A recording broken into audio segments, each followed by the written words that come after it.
Okay. Yeah, so what we're doing, so I just wanted to for the new students that just came in, we're having our first ever SCSU All Candidates Debate, and currently we have a portfolio of GP academics, so we have all candidates, candidates that are running for that position sitting at the table.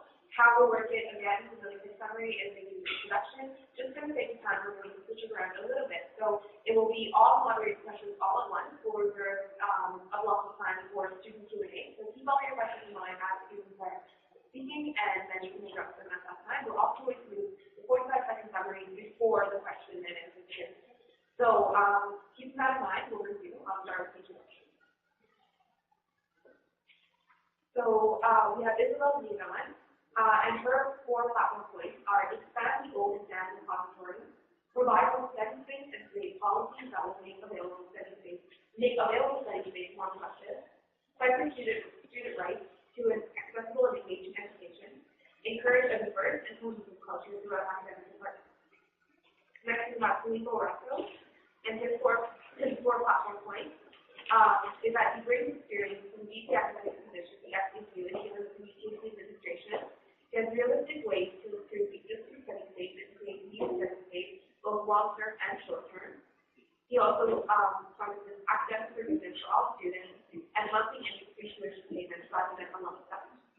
We also have Adrian de Leon, and his four platform points are to inspire, inform, inspire, and involve in establishing an open door and accessible refugee academic students, to build stronger co-curricular opportunities while playing an active role in developing the co-curricular records, continue to work on quiet groups 24 hours in multifunctional student academic space, and to advocate for the drop credit options to be implemented at UTSC.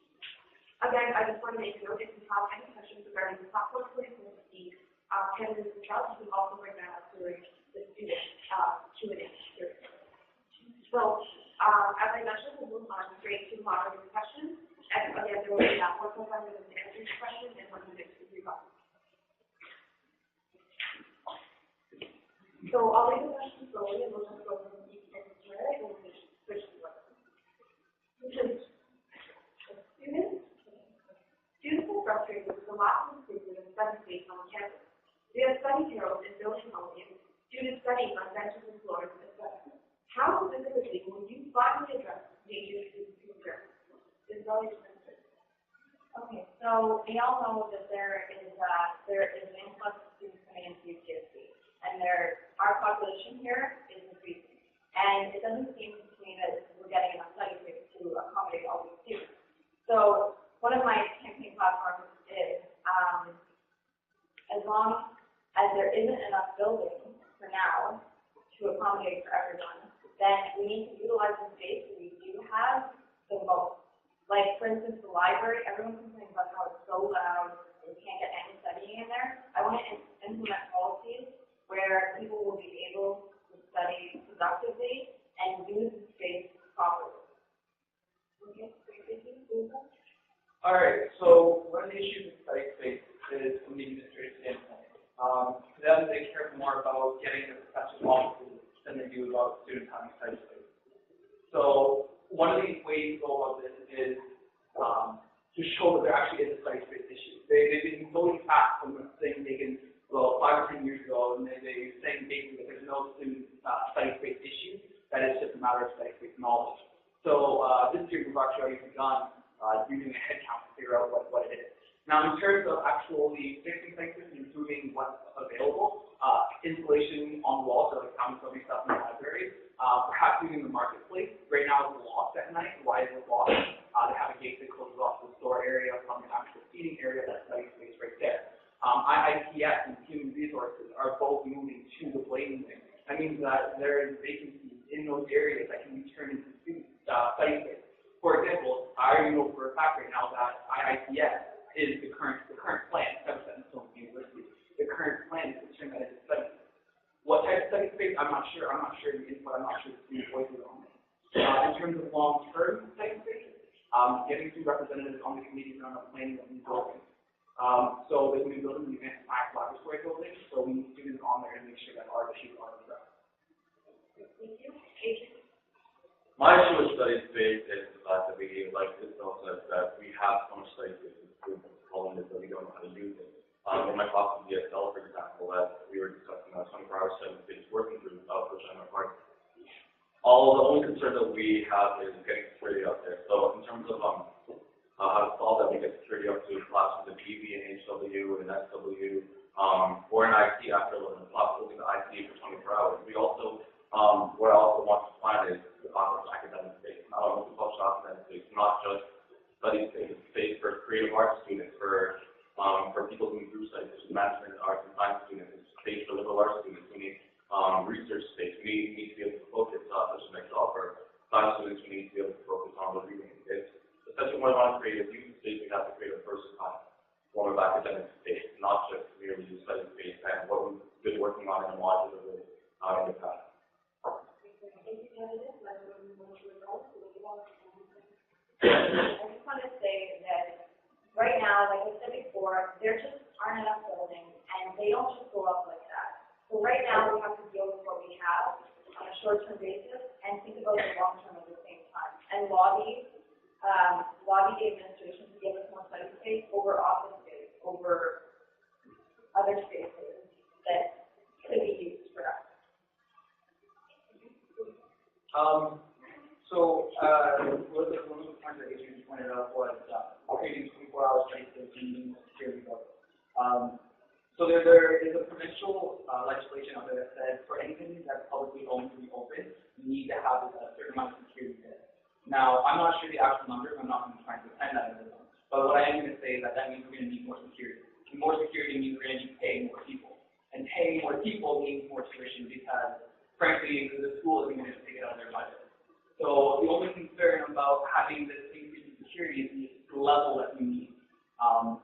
So while I agree that working with what the space that we have and making it more accessible, it is also important that we look at using what we have available and what's offered and looking to the long term. With respect to funding, funding is an issue that myself and my team have also addressed. Funding, it doesn't necessarily come from students firsthand. That should be the last resort. That's the kind of spirit that should be instilled within the administration as well as the SCSU. Funding comes from the fact that, for example, SCSU has about, what the exact numbers of that funding to go towards backup funds, for example, to recuperate different programs, represent, et cetera, et cetera. What I find first of all is to have, instead of annual financial meetings, have quarterly quarterly meetings to kind of decide where the SCSU will go towards. So we can fix our financial budget every quarter, not just 1 year, and the next year we have to work off of what the previous year had already dictated. Again, just to remind everyone, we're going to be one of the second moderator questions. If you have any questions, comments, anything you want to just pull back. So now we're moving on to the second moderator question.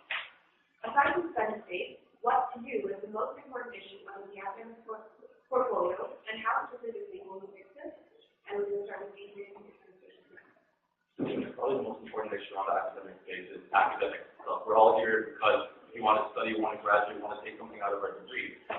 One of the things is that, once you go to grad school, once you go to med school, once you go to get employed, you want to be represented in the most fair way possible. And UT is not necessarily giving. There's different concepts going around like academic forgiveness, grade forgiveness, etc. But one thing that I really like, and which has been adapted from other schools, most specifically UTM, who has already implemented in the last stage of implementing this, is called a drop credit, by which after you receive 20 or more credits at the end of your university career, you get to drop, your lowest two. For example, if you have family problems, personal problems, that semester just doesn't go well. The drop credit lets you represent yourself as a student in the most fair way possible, minus all the family costs, minus all the personal costs that the university takes into account. If taking into account an outlier, if you look at the stats, that's completely unfair. That's completely not statistical. That's completely mathematical as well. I think that one of the most important parts of the DC academic issue, as Adrian said, is academics. However, I also think that another majorly important aspect is the advocacy that the DC academic portfolio does for students. If you ever run into a problem with a professor, or you feel like your academic rights have been infringed, the DC academic is the person who represents you to the department, to the university. So what you need is you need someone who knows how the university thinks. You need someone who knows the rights of the students and knows the way things are working. So in terms of how to deal with it, there isn't really a problem to deal with it that you can improve. something that's continuous, something that's always changing. Everybody has a unique problem, whether it's a professor that's, being completely unequitable, saying comments that aren't right, or it's that this professor decided to change the syllabus to include something in the class. These are things that are all stuff that go against the academic rights. So just knowing your academic rights is probably one of the biggest things the academics can do, and being able to represent students properly as they should be.